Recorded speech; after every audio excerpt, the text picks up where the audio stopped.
ভালো নেই। প্রশ্ন করুন কেন ভালো নেই। কেননা সকাল থেকে যেন মনে হচ্ছে আমি বাংলাদেশে আছি।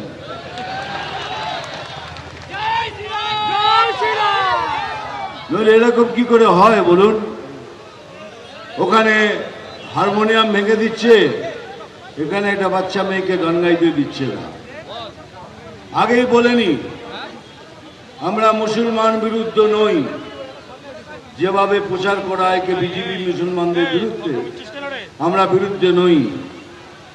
যারা ভারতকে ভালোবাসে, যারা এই দেশের মুসলমান, তাদের বিরুদ্ধে নই আমরা, তাদের বিরুদ্ধে নিশ্চয়ই যারা আমাদের দেশে থেকে দেশের ক্ষতি করার চেষ্টা করে।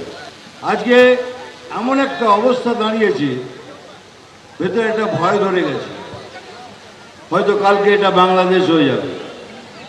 কারণ এখানকার সরকার প্রতিবাদ করে না, খালি চেল্লায় আমাদের ডেমোক্রেসি নেই, আমাদের বাকরুদ্ধ করে দেওয়া হচ্ছে। বাকরুদ্ধ আমরা করছি না, আপনারা করছেন। কি করে তাহলে এ বাচ্চা মেয়েটাকে গান গাইতে দিলেন না? এখন সনাতনীরা জেগেছে, আর সনাতনী জাগে মানে এই সরকারের শেষ। এই সরকার এইবারে তার পতন হবে হবে হবে। আসছি পরের খবরে। শিলিগুড়িতে গণধর্ষণ কাণ্ডে অভিযুক্তদের সাজা ঘোষণা করল আদালত। 2 অভিযুক্তের 20 বছরের জেল এবং 50,000 টাকা জরিমানা হয়েছে। 2023 সালে টিউশন থেকে ফেরার পথে ছাত্রীকে ধর্ষণের অভিযোগ ওঠে সহপাঠীর বিরুদ্ধে। অভিযোগের ভিত্তিতে 2 সহপাঠীকে গ্রেপ্তার করে মাটিগাড়া থানার পুলিশ। এবার সেই দুজনের 20 বছরের জেল এবং 50,000 টাকা জরিমানা করল আদালত। Gang rape case 376D of the Indian Penal Code।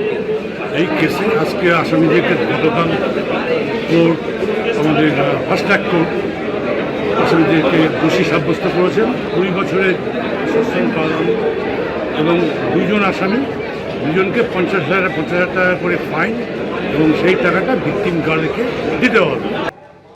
এদিকে সঙ্গীত শিল্পী লগ্নজিতা চক্রবর্তীকে হেনস্থার অভিযোগে ধৃতের বিরুদ্ধে এবার খুনের চেষ্টার মামলা রুজু করল পুলিশ। খুনের চেষ্টা সহ একাধিক ধারায় মামলা রুজু করে ইতিমধ্যেই তদন্ত শুরু করেছে পুলিশ। খুনের চেষ্টার মামলা নিয়ে প্রশ্ন করেছেন ডেবরার তৃণমূল বিধায়ক। তিনি বলছেন, খুনের চেষ্টার মামলা এটা বাড়াবাড়ি এবং অযৌক্তিক। প্রত্যেক ক্রিয়ার সমান এবং বিপরীত প্রতিক্রিয়া বাড়াবাড়ি ঘিরেই শুরু হয়। বন্ধুরা কি বলেন, সোশ্যাল মিডিয়ায় পোস্ট করেছেন ডেবরার তৃণমূল বিধায়ক হুমায়ুন কবির।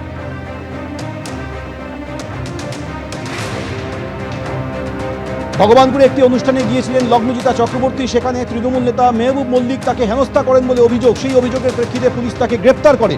আর এবার সেই ধৃতের বিরুদ্ধে খুনের চেষ্টা সহ একাধিক ধারায় মামলা করেছে পুলিশ। কিন্তু সেই মামলা নিয়ে এবার প্রশ্ন তুললেন ডেবরার তৃণমূল বিধায়ক হুমায়ুন কবির। তিনি বলছেন, খুনের চেষ্টার মামলা এটা বাড়াবাড়ি এবং অযৌক্তিক। প্রত্যেক ক্রিয়ার সমান ও বিপরীত প্রতিক্রিয়া বাড়াবাড়ি ঘিরেই হয়। বন্ধুরা কি বলেন, সোশ্যাল মিডিয়া পোস্ট করে এই প্রশ্ন তুলেছেন হুমায়ুন কবির, ডেবরার তৃণমূল বিধায়ক।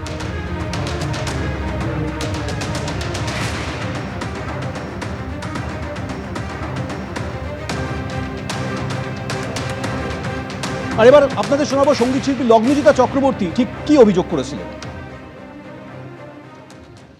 ভদ্রলোকের নাম মেহবুব মল্লিক। আমি কালকে যে স্কুলটায় গেছিলাম, সাউথ পয়েন্ট পাবলিক স্কুল, আমার সাথে যখন এই ঘটনাটা ঘটে তখন স্কুলের লোকেরাই ওনাকে নিয়ে যান এবং স্কুলের লোকেরা ওনার ওপর এত চিৎকার করতে শুরু করেন এবং ওনাকে বোধহয় ক্যাম্পাস থেকে তারপর বার করে দেওয়া হয়, যে উনি তারপরে আর খুব একটা কিছু বলার সুযোগ পেয়েছেন বলে আমি জানি না, এবং আমি তো নেমে এসেছিলাম, সো আমি সত্যিই জানি না। আমি শুনলাম যে উনি গ্রেফতার হয়েছেন। আমাদের পুলিশের প্রতি আমার সম্পূর্ণ আস্থা আছে এবং আমি চাই যে এটা শুধু গ্রেফতার হওয়াতেই যেন থেমে না যায়। লগ্নজিতা চক্রবর্তীকে হেনস্থার অভিযোগে ধৃতের বিরুদ্ধে খুনের চেষ্টা সহ একাধিক ধারায় মামলা করেছে পুলিশ। আর সেই মামলা নিয়ে প্রশ্ন তুলেছেন ডেবরার তৃণমূল বিধায়ক হুমায়ুন কবির। সেই প্রসঙ্গে বিজেপি নেতা সজল ঘোষ তিনি কি বললেন শুনুন। দুজনেই হুমায়ুন কবির, দুজনেই একই, এবং আগামী নির্বাচনে দুজনে একসঙ্গেই লড়াই করবেন, মানে একই দল থেকে লড়াই করবেন ভারতীয় জনতা পার্টির বিরুদ্ধে। অতএব এর মধ্যে কোনো আমি তারতম্য খুঁজে পাই না। লগ্নজিতা ম্যাডামের বিরুদ্ধে যে মামলাটা করা হয়েছে সেটা ওনার বাড়াবাড়ি লাগলো। ও লগ্নজিতার নাম যদি লগ্নজিতা না হয়ে যদি অন্য কোনো ইসলামিক নাম হতো, হ্যাঁ, তাহলে উনি কি বলতেন সন্দেহ আছে। যে হামলাকারী, সেই হামলাকারীর নাম যদি ঘোষ ব্যানার্জি চ্যাটার্জি হতো তাহলে উনি মুখ খুলতেন কিনা সন্দেহ আছে। এবিপি আনন্দ, এগিয়ে থাকে, এগিয়ে রাখে।